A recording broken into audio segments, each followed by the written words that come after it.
We are observing Purushotam VRATA. Krishna told to this month in front of Narayan.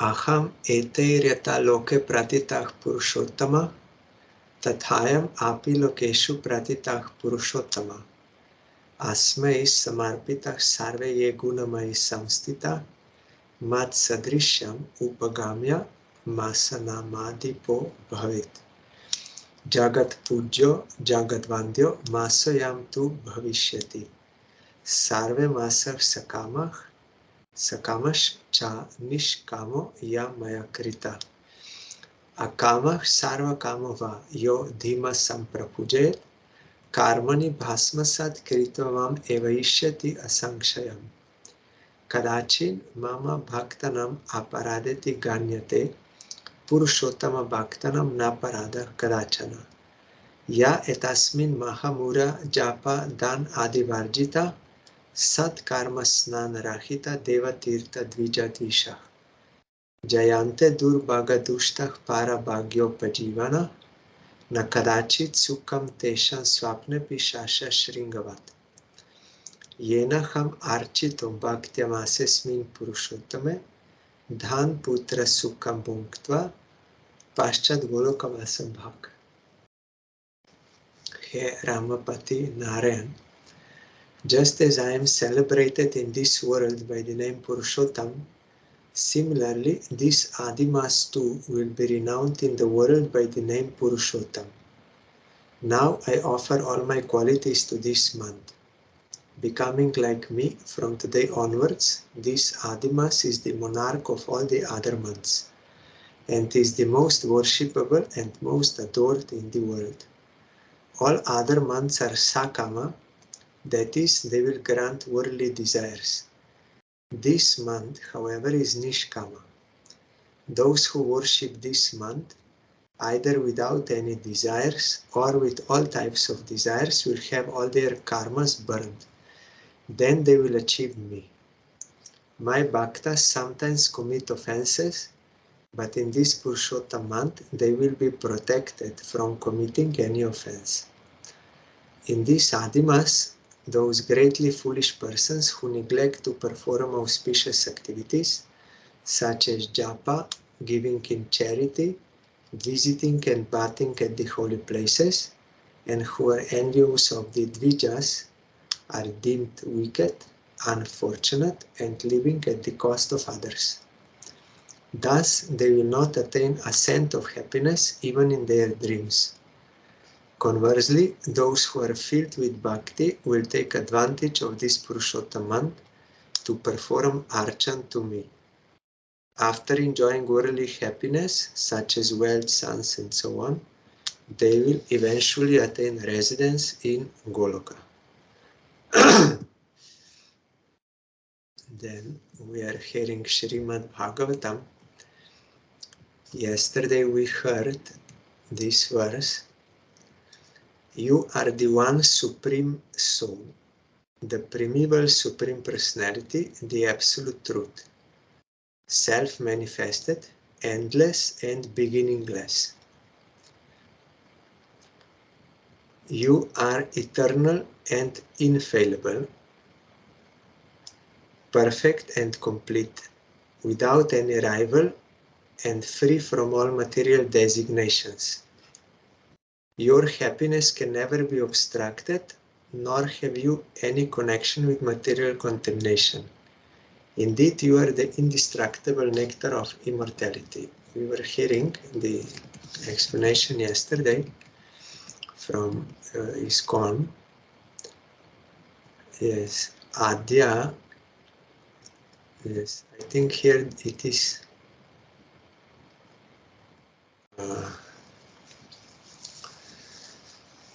translation, because Adya means original or beginning, not that he is beginningless. Beginningless means Anadi. Onadi means beginningless, but Adya means he is beginning of all.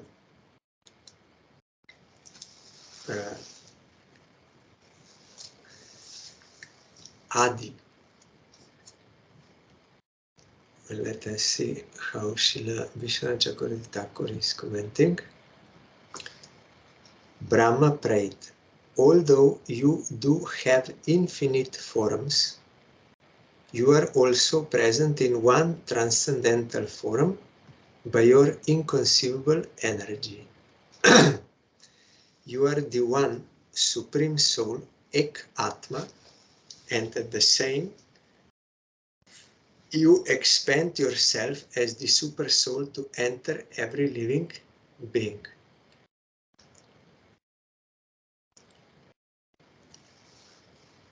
That Upanishad verse is there. Nityo Nityanam Chetanas Chetananam Eko Bahunam Jovidadhati Kaman. He is eternal among eternals, and he is conscious among conscious, many conscious. This one fulfills the desires of many. So Supreme Lord is only one.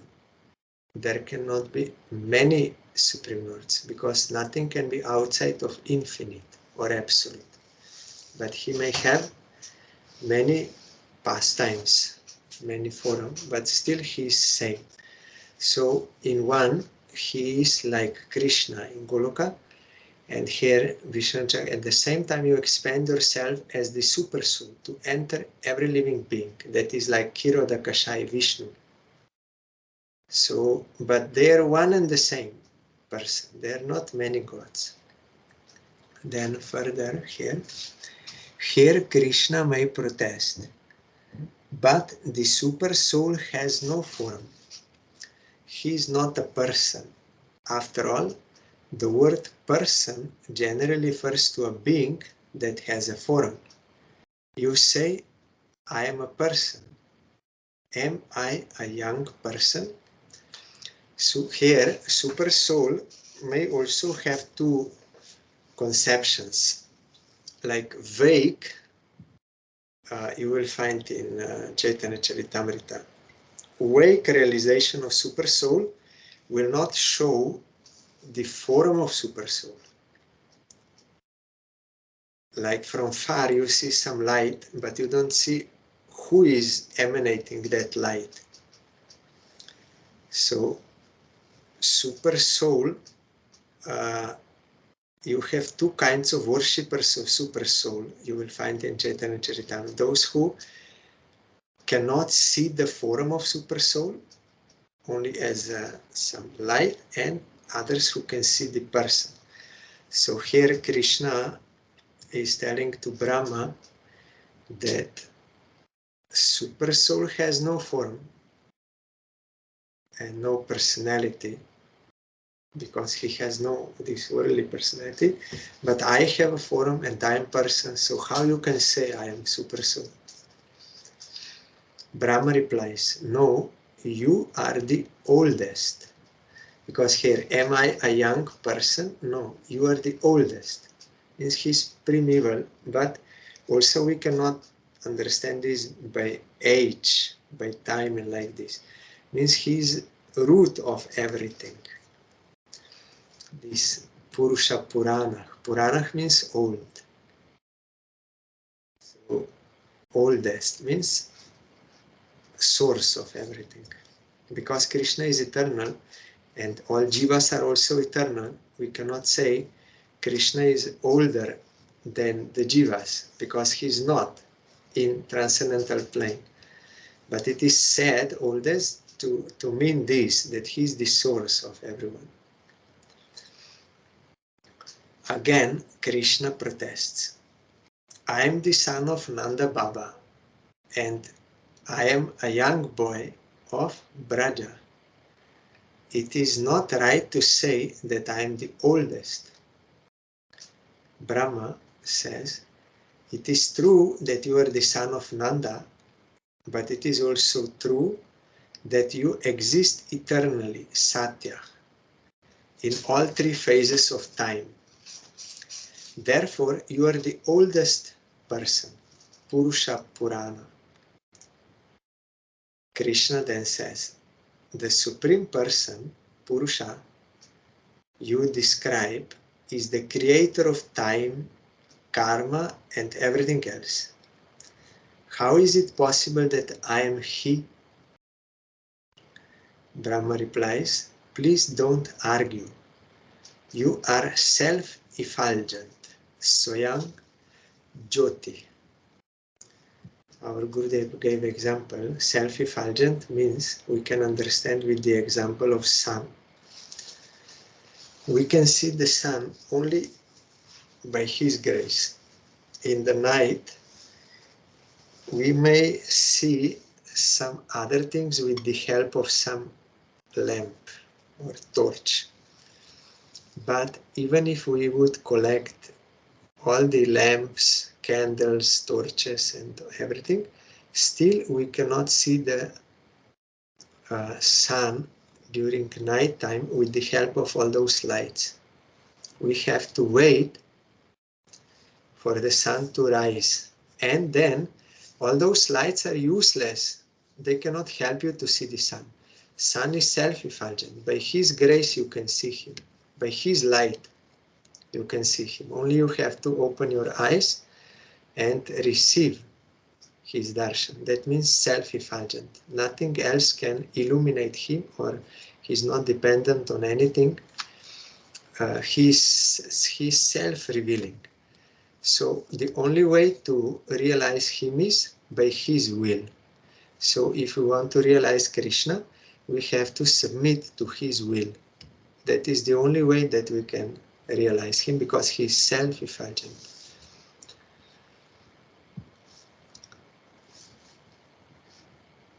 Krishna then says, am I like the sun, limited within a certain area of space?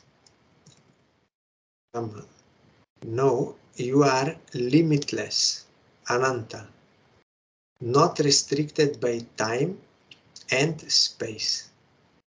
Your other avatars are also the same. This example of the sun is only to explain some point about self-effulgence, but no any material example can fully encompass about transcendental realities, only about this point, self-effulgence. So Krishna is saying, the sun is only in one place. Am I also like this? No. Sun is in one place, but you are limitless. You are not restricted by any time and space. Your other avatars are also the same. Other avatars are Krishna Himself, appearing in that form for different pastimes. Krishna, the Supreme, has many incarnations, so am I just one of them? Brahma, you are the source, Adya, of all avatars, the root of all incarnations. Yes. Their translation is beginningless is not what is stated here. Adya means beginning, not beginningless. Beginningless means anadi, no beginning. Adi means beginning, and here Adya, you are beginning, means root of not only avatars, root of everything, of all worlds, transcendental, material, all jivas, everything. He is the root, Adya. So the translation is like that. Brahma says, no, Krishna again says, in the next lifetime of Brahma, will I again incarnate in this form? Brahma, no, you are Nitya, eternal. Although the universe is ancient, real, and eternal, at the end of my lifetime, it is no longer manifested in the same form. because it will disappear. Therefore, it is anitya, temporary. On the other hand, you will remain eternally in this form as the son of Nanda. Therefore, your form is eternal and unchanging because you are the original Supreme Personality of Godhead. This world, material world, is eternal in the sense that all the ingredients of this world are always existing, like Maya is Onadi, and Jivas are Onadi, means without beginning, and Karma of Jiva is also Anadi. So, but this world is sometimes manifested, means it's created, then it will stay for some time, and then again it will dissolve, like you have clay, and then you make a pot. Pot is nothing but clay, but still it is now in this form. And then, in the due course of time, that pot will again be broken and will dissolve into clay again. So that clay is always existing in all phases. Like that, this material world, all the ingredients are eternal, but this world is non-eternal, anitya, temporary, in the sense that it is manifested, stays for some time, and then it will disappear. But on the other hand, this Goloka Lila and Krishna's form, that is always existing and always going on. It is not manifested or disappear like this. The Vedic literatures confirm this by saying, Yo Sau Surya Tishtati. That is also from Upanishad. Lord Krishna is the same Supreme Personality of Godhead who formerly appeared in the Surja Vangsha as Lord Ramachandra, or maybe it is in some other scripture, Yo Surya Tishtati. Maybe not in Upanishad, but now the Gopal Tapani Upanishad states, Yah Shakshat Parabrahmeti Govindam Sachit Ananda Vigraham Brindavana Sura Bhuruha Talasinam. Lord Krishna, whose form is eternal and full of knowledge and bliss, and who sits under a Kalpavriksha tree, that is wish-yielding tree, it will fulfill all your desires, tree in Brindavan forest, is the original Supreme Personality of Godhead. Here, Supreme Personality of Godhead means Parabrahma. Here it is Yah Shakshat Parabrahma. Directly Parabrahma means Supreme Spirit or Ultimate Reality is who? Govindam Sachit Ananda Vigraham Brindavana Sura Bhuruha Talasinam. So this totally refutes Mayavadi's understanding about Saguna Brahman, means Brahman with material qualities, and Nirguna Brahman without any form, without anything, and for them that is superior, this is lower. But you will not find such a description in Shastra, and here it is clearly mentioned that ultimate reality, Parabrahma, is Govinda, his name is eternal, and his form is eternal, and knowledge and bliss, everything is eternal. So it is directly refuted. That is why you will find, at least in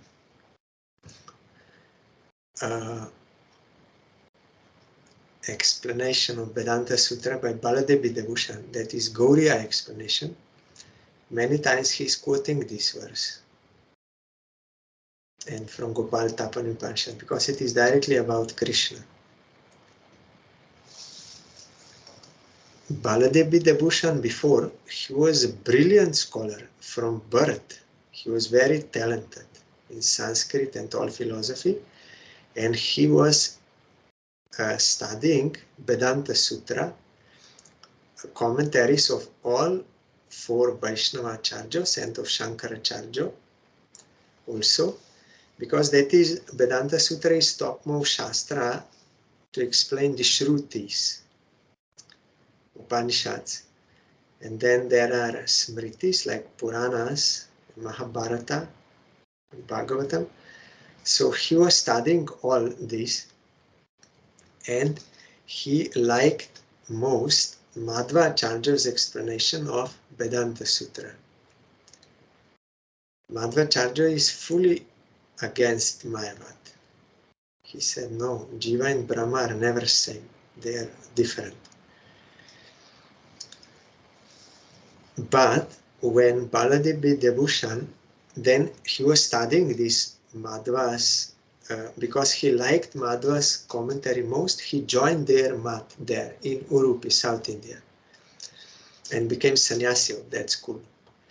Then after getting all training and all knowledge he learned from Madhva school, then he went to Puri and was defeating all different scholars in debate on Shastra, until he met Radha Govinda Goswami, who is in the line of Shyamananda Prabhu. And this Radha Govinda Goswami explained to him 6 sandarbhas of Jiva Goswami, Sat Sandarbha. There Jiva Goswami is giving not to the sutras themselves, Vedanta Sutras, but in general he is giving Siddhanta of Vedanta Sutra based on Bhagavatam. What is the actual Siddhanta? The sutras are not, sometimes sutras also he is quoting and explaining, but overall that is the explanation of all Siddhanta based on Bhagavatam and Vedanta Sutra. So Baladev, that time not Baladev Vidabhushan yet, he became attracted to that philosophy. What Jiva Goswami wrote means that is coming from Chaitanya Mahaprabhu, that is philosophy. Then he became converted. He became Gauriya Vaishnava, took initiation from that Radha Govinda, not Radha Damodar Goswami, and was worshipping Chaitanya Mahaprabhu and Radha Krishna and studying Jiva Goswami's works. Then he came to Vrindavan, and that time Vishwanath Chakravarti Thakur was still living. So under his guidance he was studying Srimad Bhagavatam. And then, as you know, that then he had to go to Galta near Jaipur to defend Gauriya line, and they did not accept unless you give us commentary on Vedanta Sutra. So he wrote that with the grace of Govinda Dev, Diti. So there, in that commentary, you will find all Siddhanta of Jiva Goswami, and according to sutras, and he is many times quoting this verse from Gopal Tapani Upanishad. Gauriyas they like, because their object of worship is Krishna. The Ramanujas, they will cite many times Narayan Upanishad. But we like to quote Gopal Tapani Upanishad. There it is about Krishna, Gopal. Goparupam is there also. And our Dhyan mantra in Archan, when we, before doing Radha Krishna Puja, there is a Dhyan mantra to meditate on Radha Krishna. That is also, one part is from Gopal Tapani Upanishad.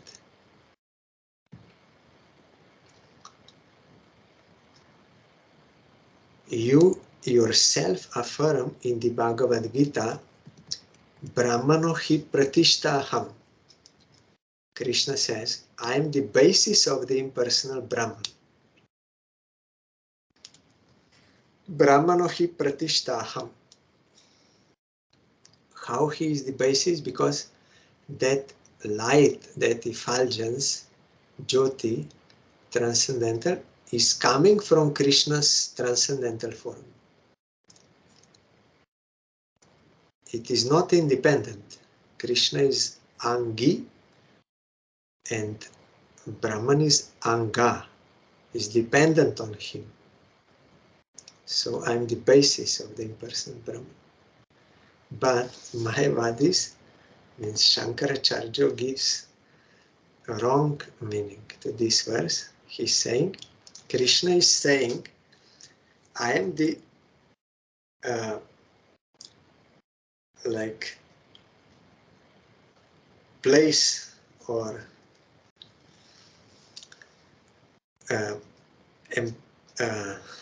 shelter of Brahman, in the sense that I, as Krishna, this form, am a pot or shelter in which Brahman is inside, that impersonal Brahman. That is their wrong conception.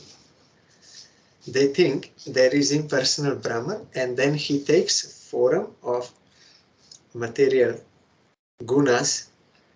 So they interpret this verse as meaning that Brahmano hi pratishtaham. I am pot in which Krishna, like a form, saying I am a pot in which Brahman is there inside. That is wrong. Krishna is saying Brahmano hi pratishtaham. I am the source of Brahman. I am the cause of Brahman, because that is my effulgence.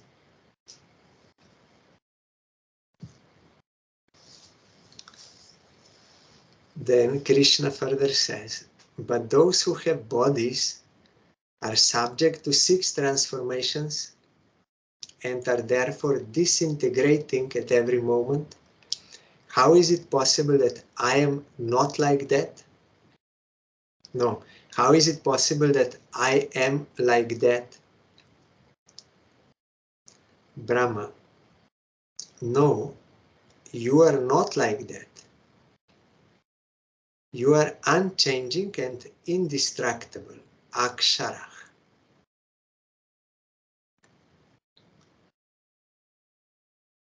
Krishna says, those who have bodies also are subject to happiness and distress.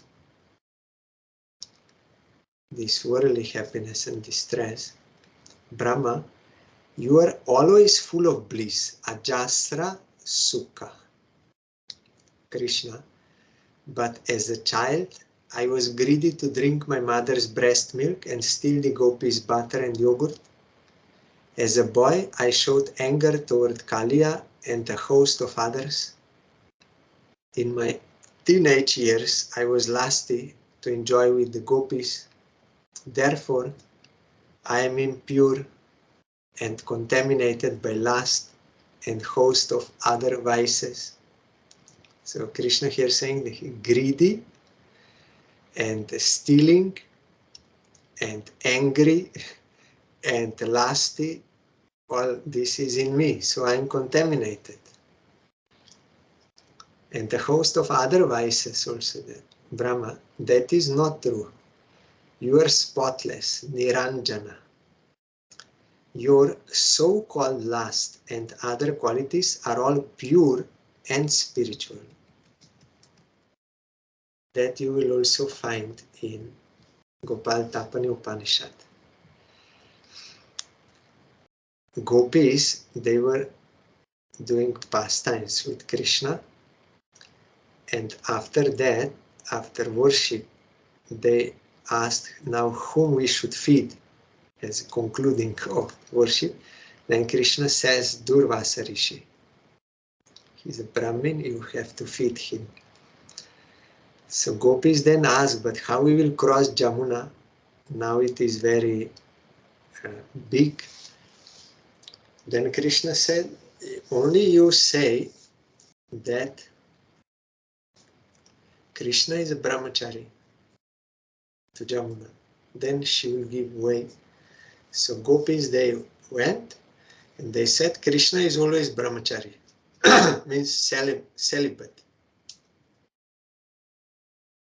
Then Jamuna gave way and they came to Durvasa and they offered him kheer And Durvasa was eating very happily, and a lot he took. Then he said, I am satisfied with you, now you go home. Then they said, how we will cross Jamuna? It's a very big. Then Durvasa said, no problem, you just say that Durvasa never eats. Then Gopis, then Radharani was speaking, Radharani chief Gopi, how is this? What is the meaning of this, that Krishna is always brahmachari and you are never eating? Then he explained about tattva of Krishna, his transcendental person. That is not lust, what he's doing with gopis. That is totally different. Outwardly it may appear like that, but it is not. He gave all tattva of Krishna, and how I am not eating, because I already realized that I am Atma. For Atma, in devotion to Krishna, there is no enjoyment. Like in this world, we are eating out of need or out of greed or out of enjoyment, like this. But one who is a self-realized soul, he's not eating in that way. He's also of different category, so it is true. Krishna is celibate, he's not enjoying, he has no lust, this worldly lust, and also I am not eating as conditioned souls are eating, not in that way. So then he's giving all in details tattva about Supreme Tattva, Krishna, and also about realized soul Tattva. They are not ordinary. Then further, Krishna says to Brahma, still I am dependent on the gopis and many others. Means mother, that Yashoda and other gopis, elderly gopis, I am dependent on the gopis and many others, father and cows, because I need them. Therefore, I am not perfect and complete.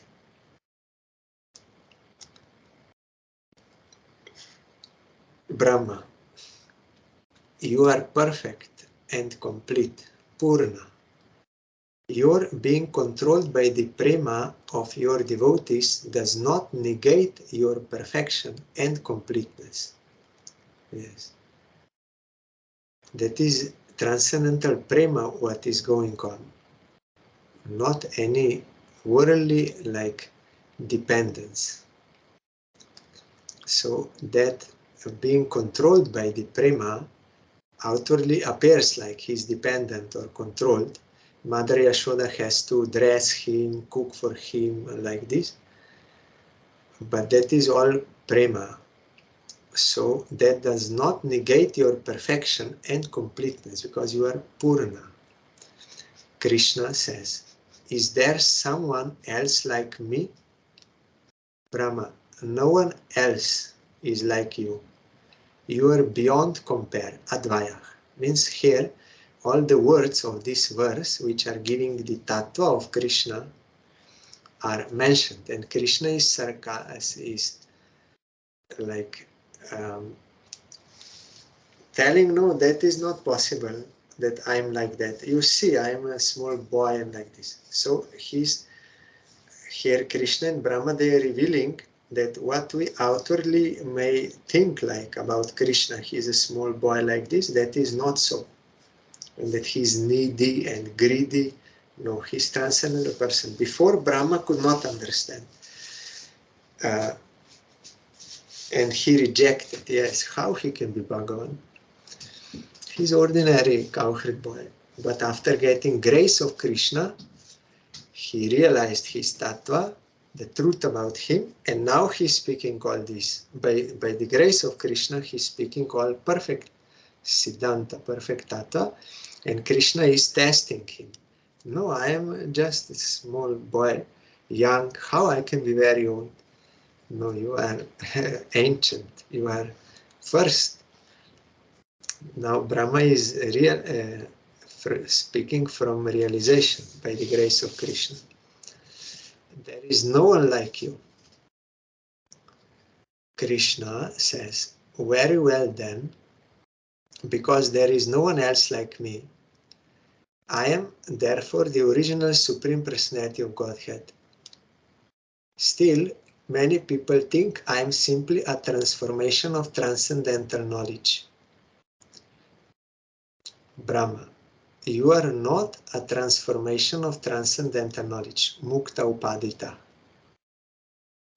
The Gopal Tapani Upanishad states, Vidya Vidyabhyam Bhina. The Supreme Personality of Godhead is beyond both knowledge and ignorance. This is so because you are beyond all limiting designations. Yes, because here this vidya of this material world, you are not transformation of that. Mayavadis, they think. For them, Maya is of two parts. One is avidya and another is vidya. Vidya will liberate you, and that is true, but they think that Krishna is also part of that this vidya, transformation of that vidya, which will help you to get liberated. But here Brahma says, no, in Gopal Tapani Upanishad it is written that you are beyond vidya and avidya of this world. This is so because you are beyond all limiting designations, means all these upadis, all material designations. I am man, woman, all this. In the Shruti Shastra, it is said, that is Upanishad, Amritam Shashvatam Brahma, the Supreme Personality of Godhead, is eternal. He is far beyond any limiting designation. Amritam Shashvatam means he is nectar or immortal. Shashvatam, always existing, Brahma. In this passage, the word Amrita may also be interpreted to mean he who never dies, yes, immortal. Or there is no any limiting designation. Shashvatam, that is eternal. But all these designations are all non-eternal in this world. Then next verse.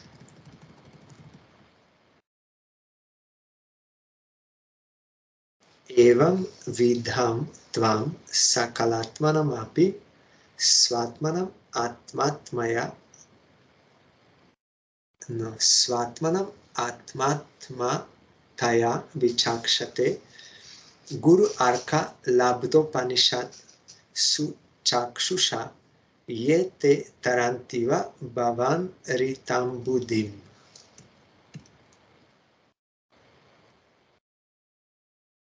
Those who have received the clear vision of knowledge from the sun-like spiritual master can see you in this way, as the very soul of all souls, the super soul of everyone's own self.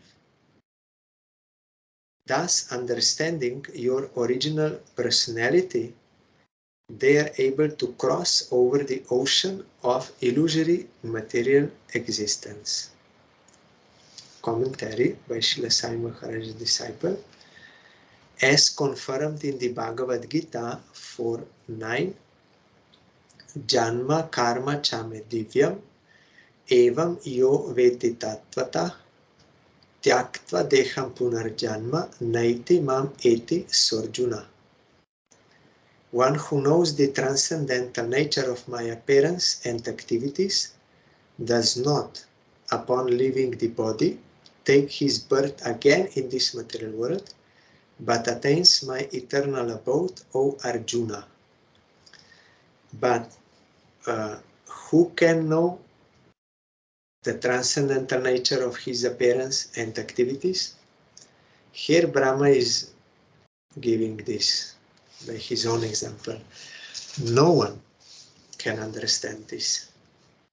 Brahma is the original created being, but he could not understand. Seeing Krishna, he thought he is ordinary cowherd boy.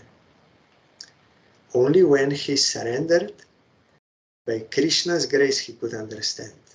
This is transcendental form, is transcendental pastimes. So such person who will surrender and get this realization, he will not take birth again. It is not only enough to just theoretically hear. You have to realize this, and to get realization, you have to submit to Krishna. Then one who is a realized soul, he will not take birth again. Because here it is mentioned, one who knows the transcendental nature of my appearance and activities. That is not only theoretically knowing. Practically knowing means you have to realize. And that is possible only if we surrender to Krishna. Like here, Brahma surrendered. Then by his grace he could realize everything, and now he is speaking the actual glories of Krishna, and such a person will not take birth again in this material world.